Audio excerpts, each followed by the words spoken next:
Hello, everyone. Hope you're all here today for the Crunching Big Data with BigQuery session. It's quite early in the morning, yet we still managed to get a decent crowd. That's exciting. For those of you who have colleagues that didn't make it, you can encourage them to watch the YouTube video afterwards. Hopefully you like the session. My name is Ryan Boyd. I'm a developer advocate here at Google, and I'm here with Jordan Tigani, and Jordan is a software engineer on our BigQuery team. So thanks, Jordan. I'm going to give the introduction here, and then Jordan's going to come back later and talk about the exciting stuff. All right, so the first question that you might have when looking at this slide title is, what is big data?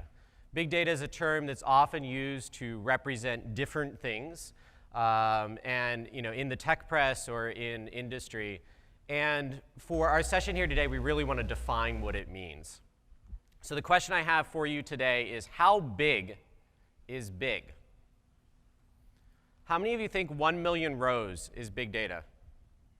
Is that big for you? All right, a handful. 10 million? All right, all right.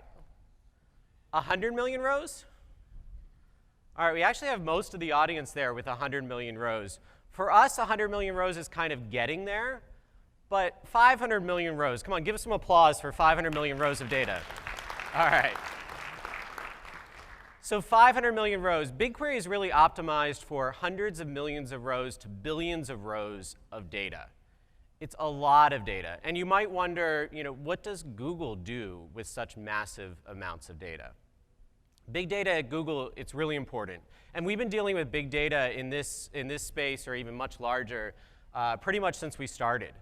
A lot of companies haven't really gotten to that size back then. But if you look at some of our numbers here, we have 60 hours of video uploaded to YouTube every minute. We have 100 million gigabytes of data in the Google search index. And that was in 2010. We haven't had an updated stat here, but in 2010, there were 100 million gigabytes. And then apparently now there are 425 million users of Gmail. I just had to update this number just now from 350. So Google has services that generate massive amounts of data that require processing and working with massive amounts of data.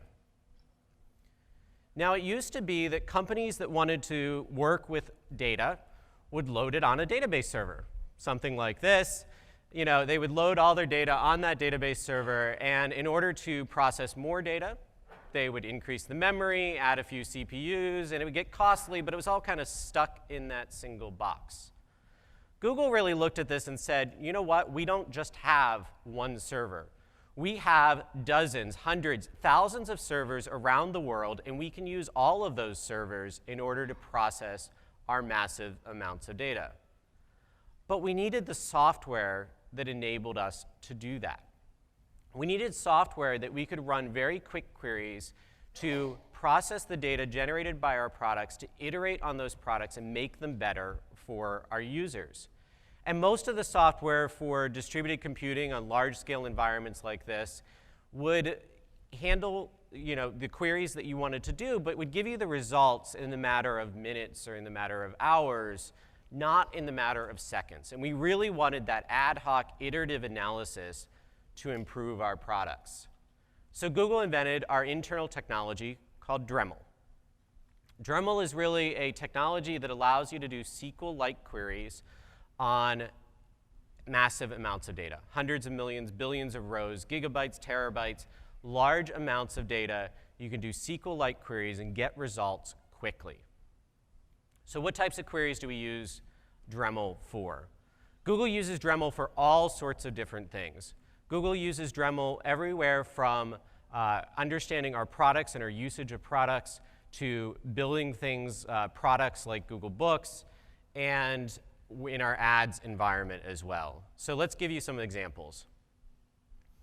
Here, the first one is going to be finding top installed market applications, whether this is the Google Apps Marketplace, which I worked on for a few years, or the Google Play Store, or what have you. This is the type of query that we would do. We basically say, give me the top 20 apps, And the count of installs from an install log, in this case for 2012, we shard our install log so we can do all of 2012 in this query, and we can get a result on something like that in 20 seconds. And that literally is scanning through every single row of this install log and getting us the result in about 20 seconds. But all of these products need servers to run on. And these servers sometimes have issues, and we need to monitor the status of these servers. So we also have an operations team at Google, of course, and this operations team still uses the same underlying Dremel technology to do things like find slow servers. So here's the query that we can do to find slow servers. All we're doing here is finding the source machine and the number of requests that that source machine is processing that are taking greater than 4 seconds. Grouping that, ordering it, and again, we have a result in about 20 seconds. This is really powerful for us because it allows us to really drill down and get the answers to our questions quickly. All right, BigQuery. BigQuery is Google's externalization of the Dremel technology. BigQuery gives you the power to do this as well. It gives you the power to store your data with the reliability, redundancy, and consistency that Google expects of its own data. It also gives you the power to go from data to meaning at scale quickly. And that's what this is all about. So developers are using it for as wide range of different things as Google uses it ourselves. Developers are using it for game and social media analytics, infrastructure monitoring, advertising, campaign optimization, and sensor data analysis. A whole wide range of different types of companies, different types of data, but BigQuery really allows them to analyze their data quickly and iterate on it and answer questions that they weren't able to answer before because they simply didn't have the staff or the resources to deal with data at that scale. So our agenda here today, I'm going to show you the power of BigQuery. I showed you a little bit already. We're going to actually show it to you live on some public data sets. Then I'm going to talk about loading your data into BigQuery, running your queries, and then Jordan is going to come up and give you the underlying architecture design of how BigQuery works. We really hope that by diving underneath the covers of BigQuery and showing you how it works, that it will give you the intuition that you need to understand how to form your queries and get the answers to the questions that you have. And for that, Jordan is also going to give you some advanced queries on, again, some public data sets, the GitHub data. So one of the public data sets we have is a bunch of the GitHub commits from the GitHub source repository. And so Jordan's going to dive into that and show you how to do things like 7-day active users. So let's dive in. BigQuery is at its heart is an API. It's a developer interface for you developers to analyze your data. But on top of that developer interface, we've actually built a UI as well. And you can all access that at bigquery.cloud.google.com. You can do that now if you're sick of listening to me. Hopefully not. Or later. But let me show you some queries in this interface here. All right, so this is the BigQuery interface. Hopefully you can all read it here. And on the left-hand side, we have the public data samples. These are all our public data sets that we've made available on BigQuery. Like I said, the GitHub timeline. But some of the other things here are things like Shakespeare, words in the Shakespeare vocabulary, Wikipedia, all the revision history, et cetera. But the one I'm going to dive in here today is the natality data set. And the natality data set is a record of all births in the United States in the last 40 years or so. So every single birth in the United States is recorded in this table. And let's see how big that is, how many people were born in the last 40 years or so. Any guesses? Shout out to guess how many people were born since, I think it goes from 1972, something like that. All right, so some of you made some guesses from hundreds to 300, 500 million. We'll just do a simple count star here. And I have it zoomed in, so we need to scroll down. It's actually 137 million rows in this table. So We're getting to be at the point of being big. It's not quite as big as BigQuery is able to process, but it's a great demonstration data set because it's some interesting data. So you saw I just did a simple count star here. BigQuery doesn't do indexes, so this went over all of the data and did a count of it. So let's actually show you what some of this data looks like here. And I'm going to zoom out a little bit here. So we have, I'm going to query this table, and we have a bunch of fields here. So the year, month, day of birth, the state, whether the child's male, race, weight of the child, whether the child is a twin, some health data on the mother, all sorts of different data that we have about children in this data here. And this comes from the US government. Believe me, this isn't the type of data that Google has directly. But anyway, so we're selecting all that information, and we're going to say where for a particular date here. So where year is, call it a year, someone. 1986 is what I heard first. 1986. And a month. I heard April 1st. And a day? 7. All right, so April 7th, 1986. Give me all the children that were born then. And how many children were there? And we can see we're crawling across this data set, 4.3 seconds, processing 13.1 gigabytes of data. And that's 13.1 gigabytes of data in the columns I touched. There's more data here, but we store this data in a columnar format. So these are the columns that I've touched. 13.1 gigabytes of data, 4.3 seconds, and it looks like we had 10,000 babies born in that, on that day. And we can restrict it down and then say, you know, we're in California, go into California. So this is the ad hoc iterative analysis that BigQuery is so great at, producing results in just a handful of seconds here across large scales of data. So 1378 in just California. But one thing I want to show you, so we had 13.1 gigabytes of data. Let's say that we don't need a lot of this information, and we just restrict it down to a handful of columns.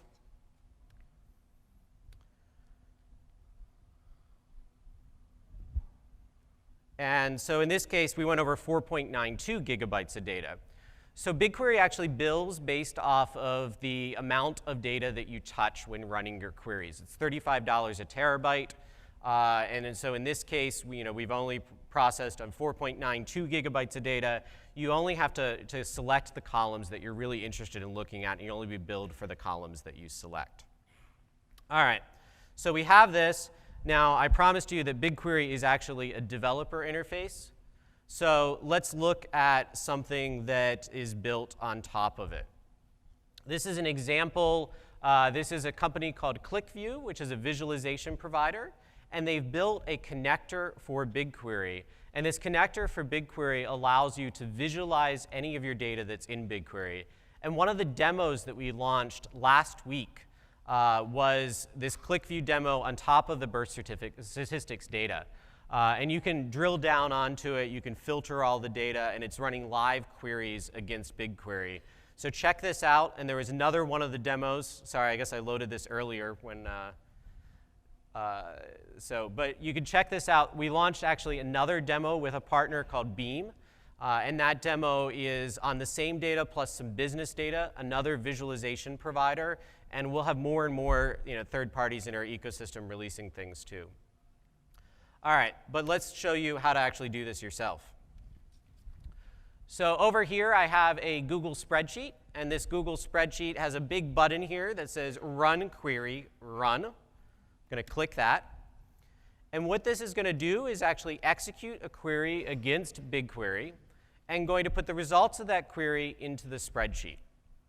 And the data that we're looking at here is a couple things. We're looking at the average age of the first birth of a mother. So a mother's first child, how old was the mother, and the average weight of that baby, broken down by year. And then you'll see column B, I actually added something for my personal fun experimentation here, and that is red state or blue state in the 2008 election. So how does the weight of a mother and or the age of a mother's first birth differed depending on whether the mother was in a red state or a blue state. And for those of you who aren't from the US, red state is Republicans, blue states is Democrats, and let's look at that. So we have the data here, and then I've actually created some pivot tables in advance that wait till we get the data in. And this is the birth age of a mother for her first child in a blue state versus red state. Even I did not expect this wide of a difference here. It looks like we're at about 24 for the red states and about 25-ish for the blue states. There's almost a year difference, or maybe even more, between the age of a mother at her first birth in a blue state versus a red state. So it's fun data. And baby weight. Now, I'm not a doctor here, but this is pretty interesting. Back in 1970, sorry, I didn't format the bottom there, but those are the years. Back in 1970, the age was about the same. The age of a mother, the weight of babies was about the same. But then as we proceeded forward to present day, it looks like blue state babies are heavier by a decent margin than red state babies. And really, I'm not a doctor. I don't want to explain why that is, but it's just interesting data. So you might be curious as to how we did this. And we did this with Google Apps Script. And I'm just hopping over to the script editor. So how many of you used Google Apps Script before? Curious? Wow, a lot of you. All right, this is fantastic. I don't need to explain too much.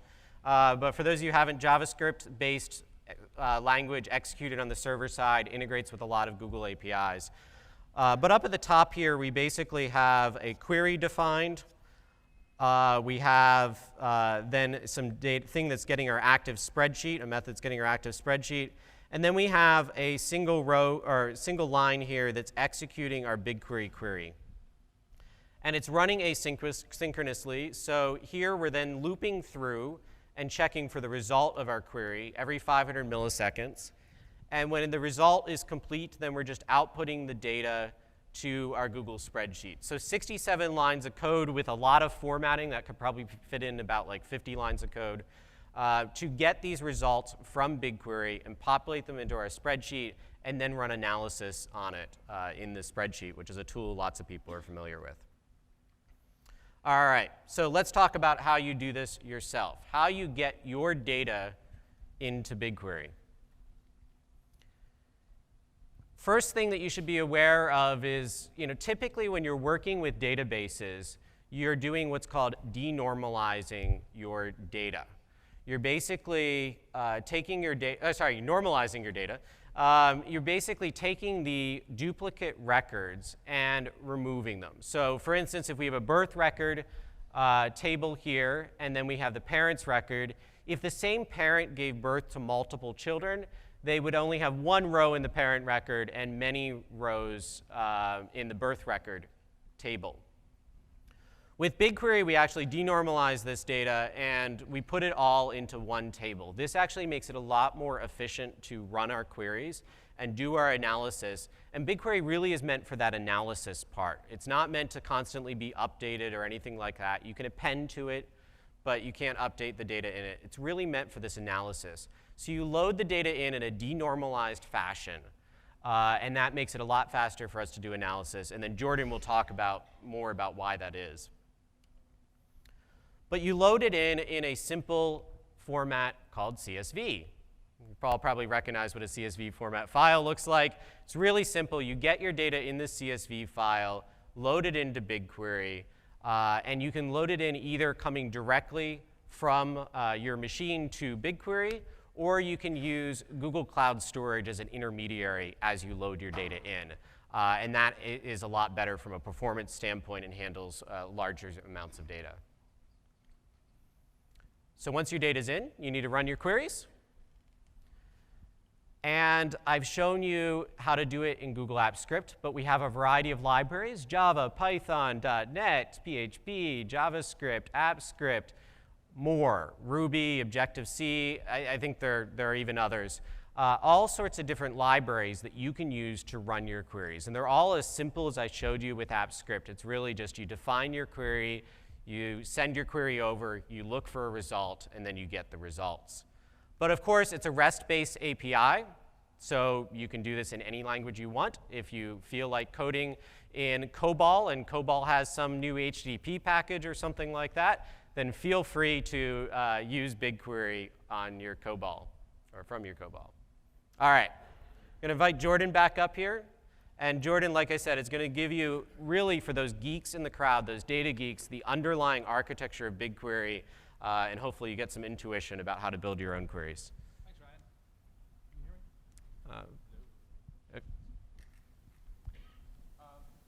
Do you have your mic on? So I'd like to start with a quick poll. How many of you have ever written any kind of Is his mic on? select, whatever, response? A lot of you. How many of you have created an index or normalized your data? Looks like there's a bunch of you. So how many of you would run a regular expression every row and create those data? Not so many.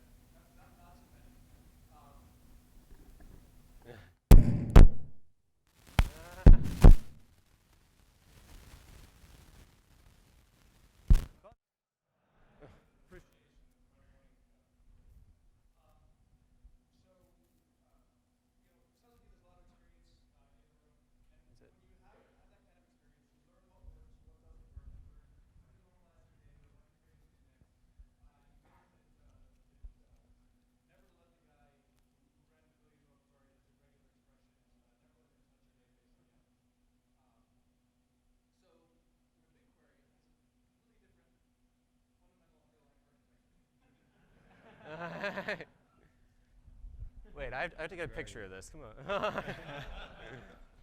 Wow, OK. Hopefully you'll be able to hear me now. All right, so BigQuery is a totally different fundamental underlying architecture. And so the intuition you have about what's going to run fast, what's going to run well, isn't going to hold up anymore. There's no such thing as an index. And as Ryan mentioned, you should denormalize your data instead of normalizing it. And actually running a regular expression over every row in a large table isn't really any slower than just counting the rows in that table. So hopefully by the end of this talk, you'll have learned a little bit about how BigQuery works and can use that knowledge to develop some intuition about what kind of things are going to run fast, what kind of things aren't going to run fast, and how you can make them run faster when you do run into roadblocks. So to start out with a little review on the relational database.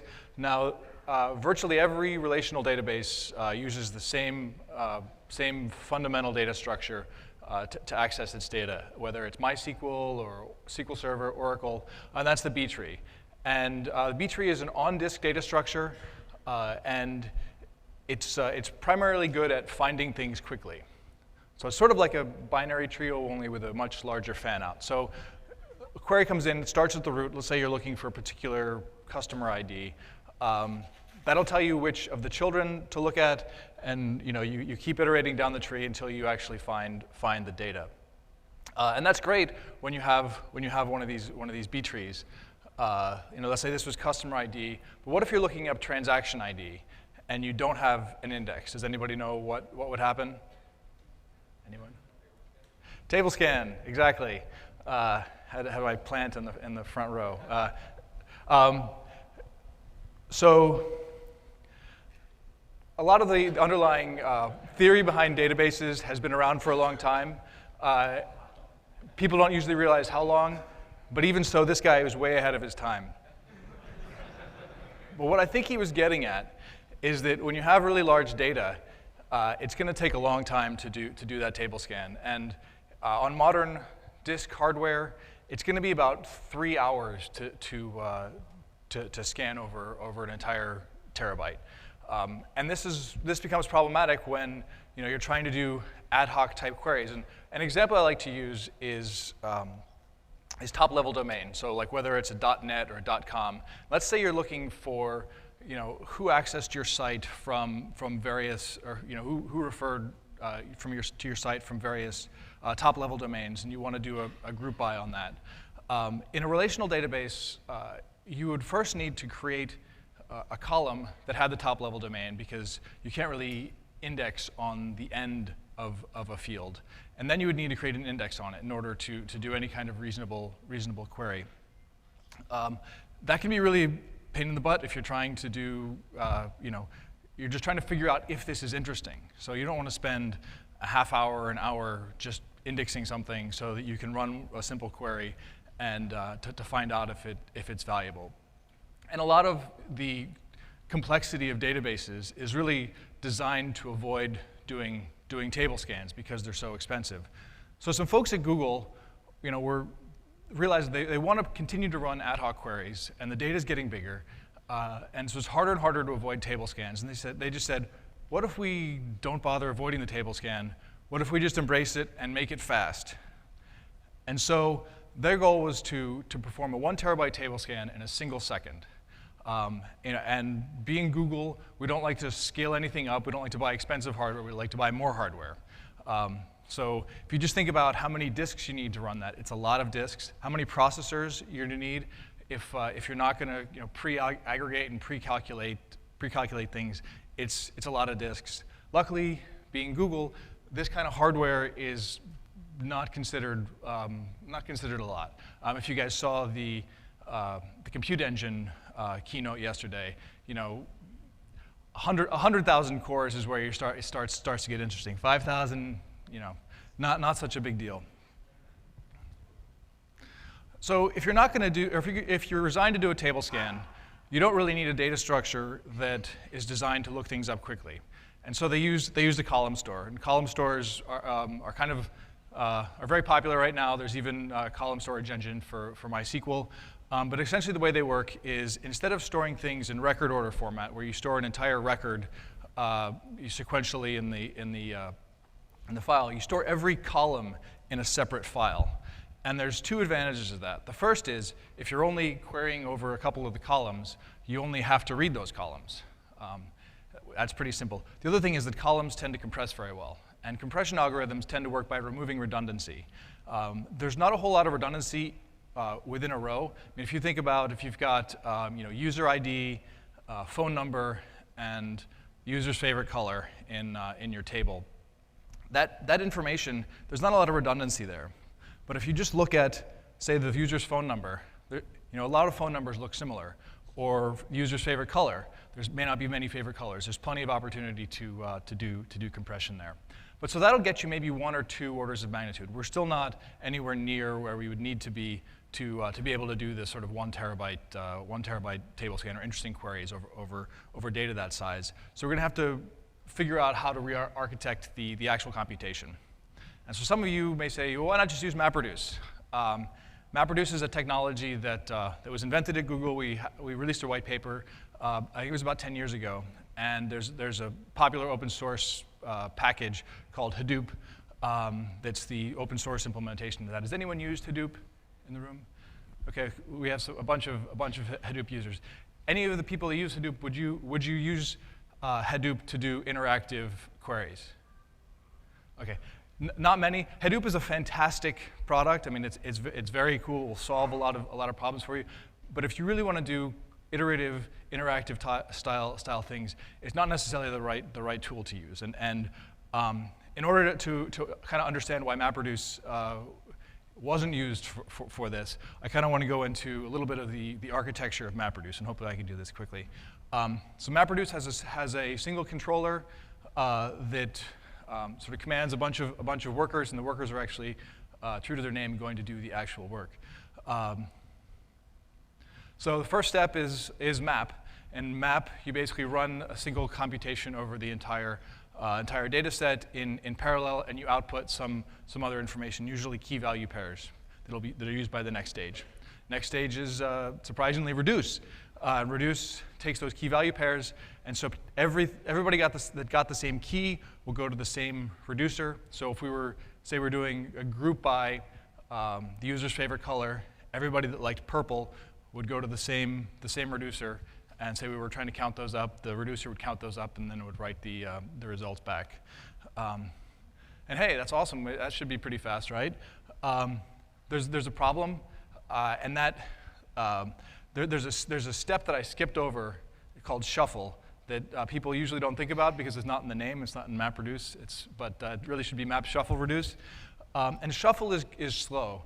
I don't know if any of you guys caught the compute engine talk yesterday where they showed a partner had run TerraSort over one of their data sets using a 1,000 node cluster on compute engine. And they did it in about 1 minute and 20 seconds. And that's very close to the world record for that speed. So even sort of world record speeds for shuffle are still going to be slow. And the other problem is, for interesting queries, you may have to do multiple passes of map and reduce. You can't always just sort of do one map and one reduce. So obviously we're going to look somewhere different for figuring out how to perform this computation. And I like this quote a lot from the late great Jim Gray. But he basically said you need to move your computation to the data when you're working on large data. So I mean that just informs a little bit of how BigQuery architecture works. And so this is what it looks like. Does that look familiar to anybody? The key difference between, so this is the same slide as the B-tree slide, but the key difference is these boxes are no longer on-disk data structures. These are actual server machines. These are actual compute nodes that have disk, processor, RAM, and so the way it works is the query comes in at the root of this tree. The same query, or the query is transformed and sent to its children, and it's transformed so that it operates over smaller portions of the data, and then it's sent to the next level, and each one of those will then read the data, perform the query, and pass results back up the tree. So one way of thinking about this is it's kind of a B-tree index built on the fly. Another way of thinking about it is it's kind of like a MapReduce, with the bottom row being the mappers, the next row being the reducers, and the top row being the controller. But you don't have to do a shuffle. You have a very high bandwidth connection between the mapper and reducer, and it's very easy to do multiple rounds because it's essentially just another RPC. And finally, a way of looking at it is it's a way to decompose relational algebra into the parallel portions. For example, many of the aggregation functions can be parallelized well. The partial sum, the total sum of a partial sum is just the sum of the partial sums. And so I want to go into a couple of examples of actual SQL and describe how this is going to work. So for simple aggregates, count. And if you think about how this works, it's just each node counts the data, passes the sum back up, and then you get the total sum at the end. Max is just the maximum of the partial maximums. Standard deviation, there's an online algorithm for standard deviation where you just need to keep track of the sum and the sum of squares. The first two are going to be very easy in a relational database. Count is probably just going to be metadata on the B tree. Max, you just have to read down one side of the B tree, but a relational database would be hard pressed to do standard deviation. It's possible that it could work, but really it's probably not going to work without a table scan. But here's an example of something that a relational database won't be able to do very quickly. And here we're doing complex string operations. We're doing a regular expression or string containment. And this is essentially no more difficult for BigQuery than those aggregations on the previous slide. Another thing that you will use a lot in BigQuery that you may not use as much in relational databases is the nested select or the subselect. And the reason this is often very slow in relational databases is because the query optimizer has a hard time reasoning about the inner select statement. But BigQuery, this is just it's pretty straightforward. When you're resigned to doing a table scan, you don't have to worry quite so much about how you perform the query. And I'll show you an example of that a little later. BigQuery also supports join, and we call it small join. And so what that means is at least one of the tables has to be small. And I think this is best explained by a picture. So small join, we take the small table, and we send it to every single node in the computation tree. And then the large table is read as normally, but each node then gets to perform its portion of the join and pass the results back up. But you can see why the small table has to be reasonably small, because we have to send it to thousands of nodes. And I wouldn't be doing my job if I was just talking about how awesome BigQuery was and the things that worked really well, and I didn't mention the warts. And one thing that people tend to find when they start using BigQuery is they hit this the dreaded response too large error. So in this case, we're trying to select a couple of fields from a very large table, and without applying a filter. And if you think about this, say we have a terabyte of data. We're reading that terabyte of data, and then we're passing that to fewer and fewer nodes, and eventually it's got to go out the top. So you're going to try to send a terabyte of data through a single node. That's not going to work well, so BigQuery disallows that. Generally, you can get around this by adding a limit clause, and usually you don't really want you didn't really want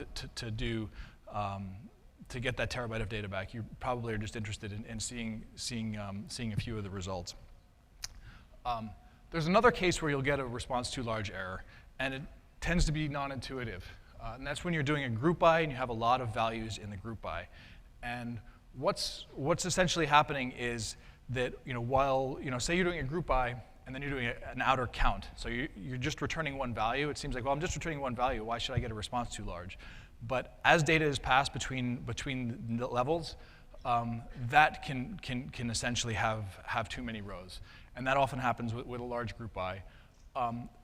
A trick to get around that is essentially to subsample the results. It doesn't sound very nice, but you can statistically get a very good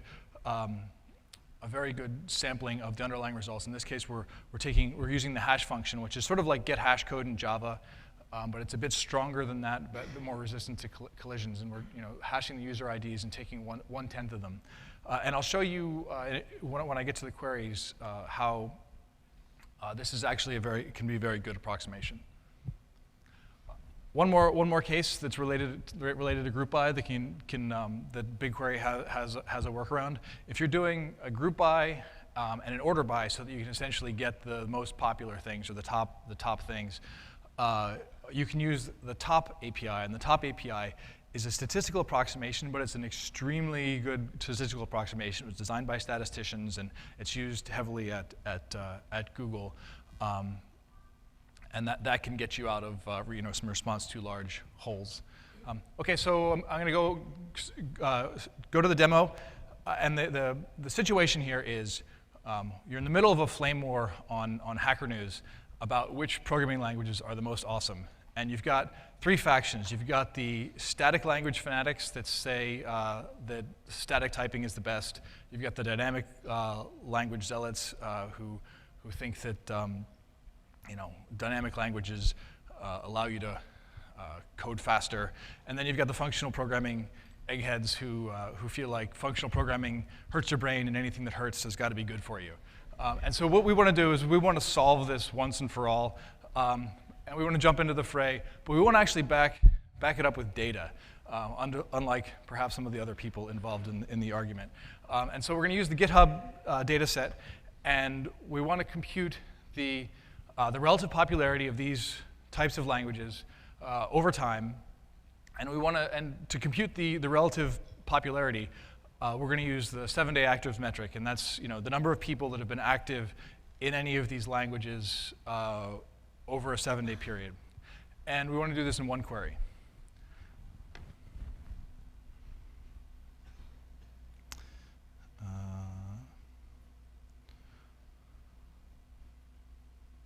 All right, so here's that query. Isn't that great? Don't bother trying to read this or understand this. I'm going to build it up from the constituent pieces. But this will be online afterwards. We'll post a link that you can look at these in more detail. But so it's got 4 nested selects. It's got several group bys, and it's got a join. Trust me, it's a cool query. But I want to start with something simpler. And so what we need, in order to get our 7-day actives, we only need 3 fields from the over 200 that are in this GitHub data set. And so we're going to use actor, which is the person who's making changes, created at, which is the time that they made the change, and repository language is which programming language they used. And okay, hopefully we can get some actual results to show up on the screen. Here we go. So often when you're starting interactive queries, you just want to look at the data. You want to see what the format is, and we can see that the actor is just the username. Created at is a UTC time string, and repository repository language is the language we used. So we're doing 7-day actives. We're clearly going to need to do some kind of math on this time. It's hard to do math over a string. So what we want to do is we want to turn this. We might be able to come up with a regular expression that would do it, but it would be really nasty. So BigQuery provides a function called parse UTC microseconds. Oops. Here we go. And sorry. And there's another function that we want that's called UTC microseconds today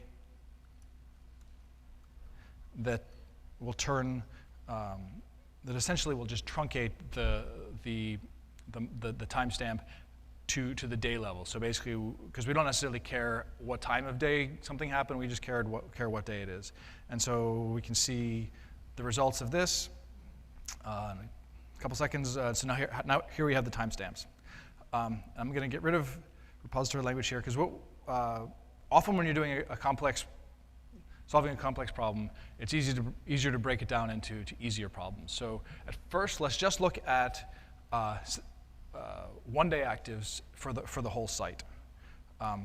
So this has redundant values for if someone checked in multiple times per day or checked in multiple repositories per day. Let's remove some of these redundant values by doing a group by, actor.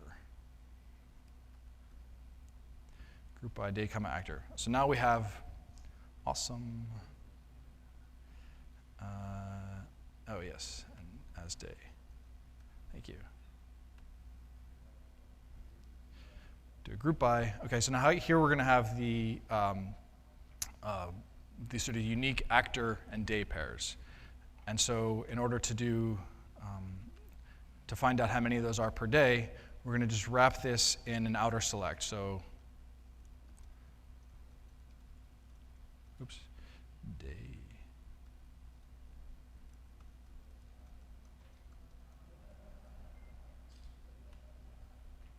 We need to group by day again. And I'll remove that limit. So we want all the results.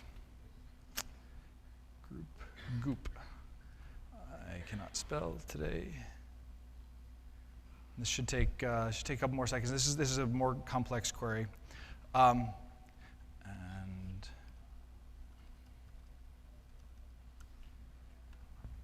let's actually get a reasonable ordering on this one.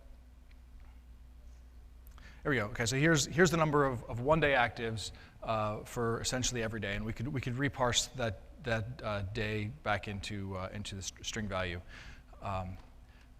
Okay, so as I was talking about before, when you're doing a group by and there's a lot of intermediate values, sometimes it'll sort of, I call it, blow up one of the shards. And it basically is too many results to return back. So what I'm going to do here is I'm just going to show an example of how you would subsample. So we can also filter by where the hash of the actor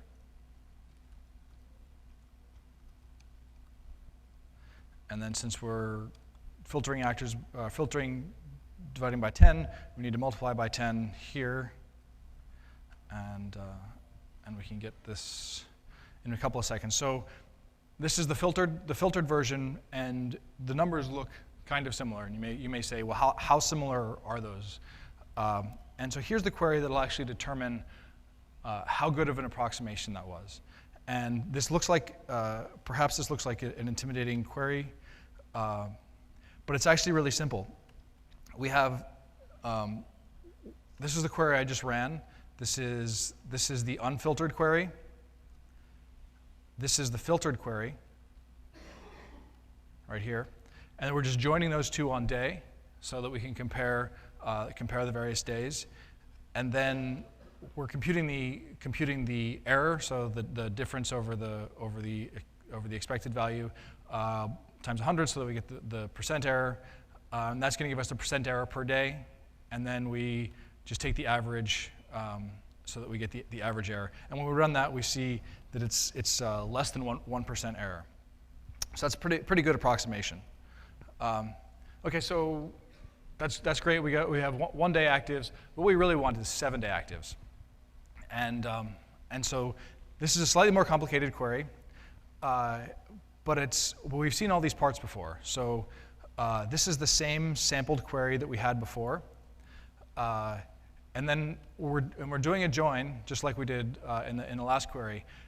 But this part's a little bit different. And this is basically just going to return all of the days that anybody was active. And we're going to play a little trick of relational algebra here. When you do a join, if there's multiple things that match the join key on both the left and the right, you get the cross product. You get all of the things on the left with all of the things on the right. So here we're joining on a constant. So we're getting all of the days with all of the active users. And what this is going to allow us to do is then we filter those by where the day is within 7 days of the user making a change. And this allows us to let someone's change last for 7 days. And so here we get the 7 day actives. And there's one more thing that I want to show that's going to enable us to get to this sort of programming language shootout. And what that is it's sometimes called a pivot. But what we want to do is we want to create sort of a pseudo field out of the fields that we already have. We want to take the languages that people are using and figure out whether they're statically typed, dynamically typed, or functional. And so we can use if statements here for this. So you can see if the statements is any of these statically typed languages, then we'll call it static. If it's any of these dynamically typed languages, we'll call it dynamic. And I listed a few more functional ones, and I also have a regular expression here to match anything with Lisp because I'm a little bit sympathetic to the functional programming, and I was hoping that it would do well. But this is a relatively straightforward query once you get past the ifs. So those are essentially all the pieces that we need for this giant query that I showed you before. So we have the ifs that I just showed, and we have a couple aggregations. And the only difference is we're using these aggregations to sort of pull these results back out through the inner queries. But we have the same. Where is it? The same thing that we're pulling out all of the days, and we have essentially we're doing the hashed sampling with the group by day and active, and then we're just computing sums at the top, and hopefully we can see some of these results here. We see that it looks like, unfortunately, dynamically typed languages are far more popular on GitHub than probably twice as popular as functional or as static, and functional is not doing so well at all. So I guess now it's settled. No one has to argue about which one of these is more popular anymore. Alrighty. So hopefully you guys have learned a little bit about what big data is, what big data means at Google. Hopefully you'll learn a little bit how the architecture works and how that architecture can influence the queries you run and how to think about what queries you can run. Thanks. Anybody have any questions?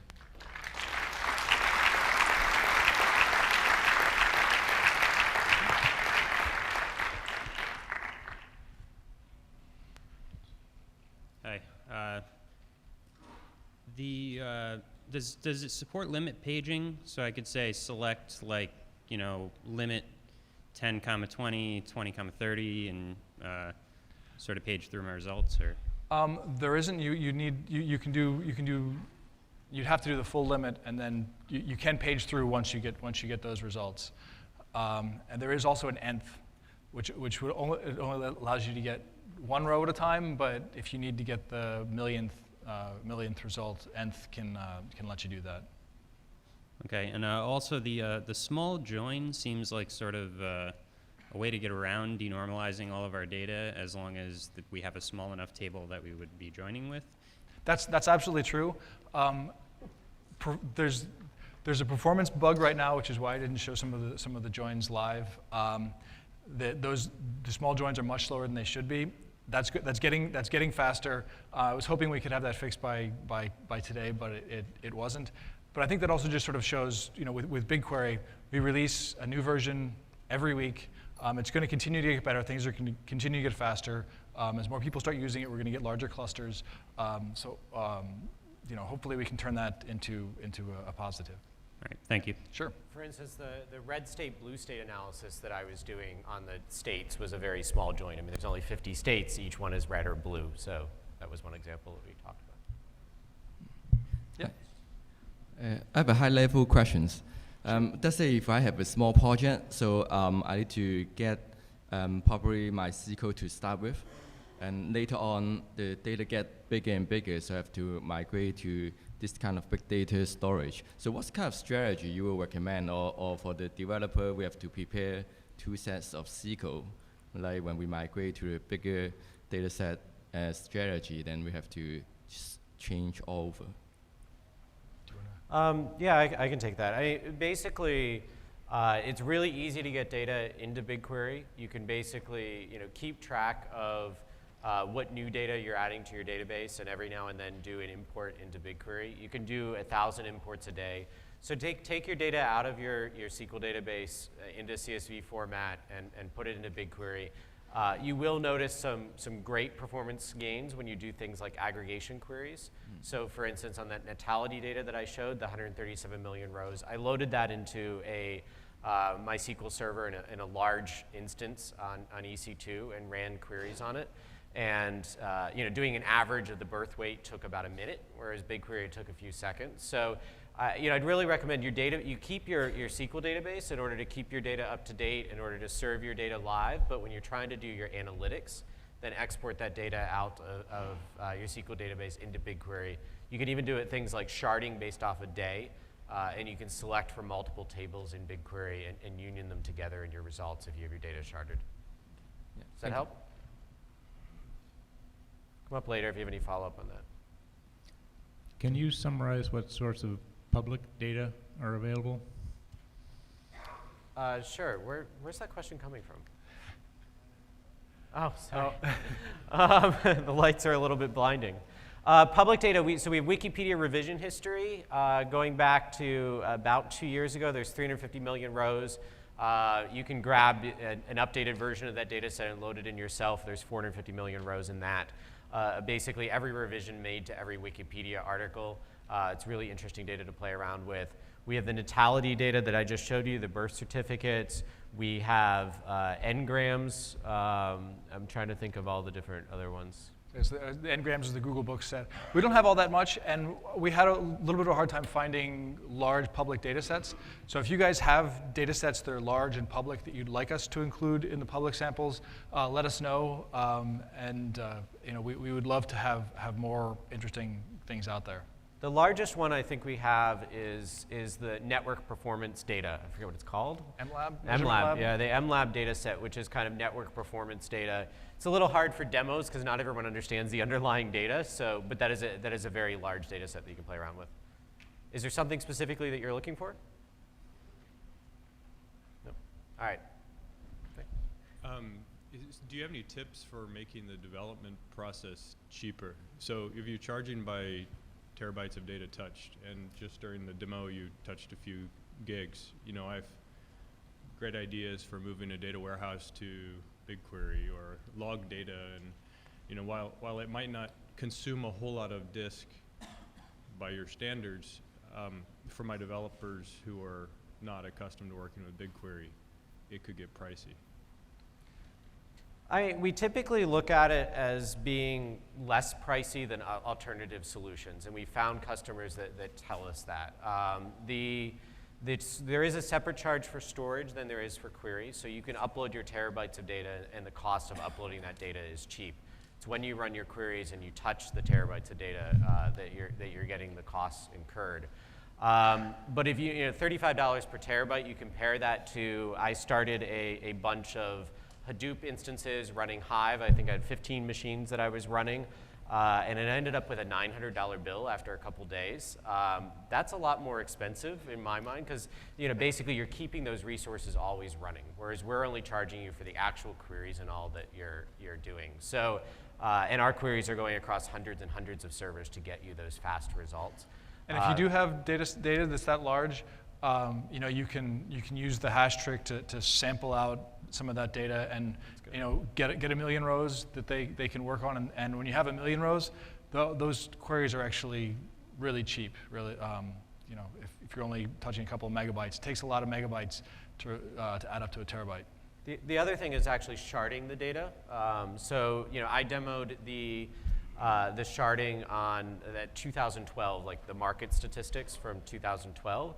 Google actually does sharding on a daily basis, on a weekly basis. So we have tables for each day and a table for each week. So if you're just trying to look at a smaller portion of your data to learn and run your queries on, definitely shard it up, and then you can do union queries to join everything together when you want to look over a larger amount of data at once. And that will really limit, because we're doing those full table scans, that'll really limit the amount of data that you touch and allow you to still perform the real queries. Thank you. Somebody in the back? Yeah, we're trying to use BigQuery for log analysis. Can you talk about some of the potential gotchas that we may encounter doing so, specifically around revolving logs? So not necessarily keeping the full entire history of logs, but just the last, say, 30 days or something. So we have added recently a feature that allows you to set an expiration time on your tables. So you can continue to add tables, and the older ones will just sort of drop off as they age out. We don't have any ways right now to manage to window your query over a particular time and a particular set of tables. Well, you can specify them all individually. Right. The queries can get a little bit long, but Is it possible to query over a single data set that contains multiple tables, so you don't have to do that union and figure out programmatically what the set of tables that you care about are, instead just query the whole data set? Not currently, but I wouldn't be surprised if it was added sometime in the future. in the near future. Nice hint there, Jordan. Thanks. Hey, I was going to ask, what's the best append strategy? I see that you can do it by just like uploading a new CSV and telling it to like add it to the data set, or there's actually like an append command in the API. But let's say you have like sensors putting in like 100,000 records, every day or hour or whatever. It's like, what's the most efficient way to add that stuff in as it comes in live? I would, especially right now, I would tend to try to aggregate that a little bit. So rather than doing a whole lot of little ones, I would do fewer larger appends.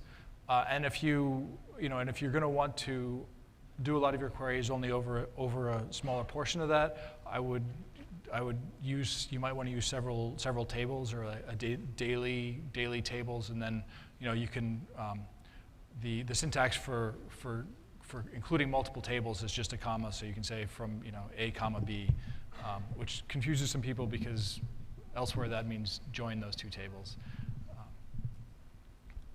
So, say I have my database and I'm using it to serve it to my users. So every so often I want to use BigQuery to do some analytics and to study how things are going. You mentioned it's all an API, so I was wondering, thanks. In which way could I automate the appending? Say I want, like, every week I want to have a fresh version of my database up in BigQuery to do my analytics. what would be the best way to do that? How does the API look like for something like that?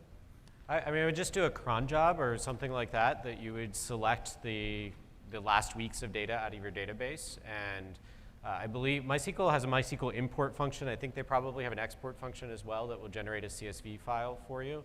And just do that and import that data into BigQuery. The import process, I unfortunately was supposed to show you but didn't, but all you really have to do was generate your file, and then you can do the import through the UI, and this is the same thing as you do the import through the API. You basically specify the schema, the table ID, and then the location of the file on cloud storage. And there's just a few little simple options that you can specify then.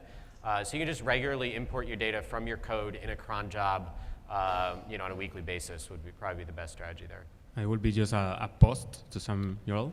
Yeah, exactly. It's typically we upload it through Google Cloud Storage. So there's command line binaries that you can use for that, or there are libraries, or you can manually construct your post to upload it to cloud storage, and then you just do a post to BigQuery to insert a new job to say ingest this data. Thanks. So how long would it take to import a terabyte of data from Google Cloud Storage into BigQuery? I don't know on a terabyte of data. I did the Wikipedia data set of 450 million rows, and it was about a half-hour process for the ingestion. A lot of that, though, is the ingestion job just sitting in a queue, because we only have so many machines that process ingestion. So there's a little latency before the job kicks off, but the jobs actually go really quickly. I don't know how many gigabytes the Wikipedia data set was, but it's definitely not small. So I support the DoD community, and the data lives at the test ranges, and we're talking petabytes, not terabytes. Some of these tools will be very useful to us for analyzing those large data sets. Is there any process for being able to get some of these tools to where our data lives? We don't have a process like that right now, but you might contact one of the salespeople, and they might, if there's the possibility for really large data sets, they might be able to come up with a way to import those as sort of a one-off thing. Yeah, I mean, and now that we have compute, with Linux VMs in the cloud, maybe you can move your data onto our infrastructure, even if it's using some proprietary code. All right, it looks like that's the last of the questions. We do also have a very active tag on Stack Overflow, and Michael up here in the front row is actually answering Stack Overflow questions while Jordan and I were speaking. So ask your questions there, or find us out after the talk. So thank you guys. Thanks.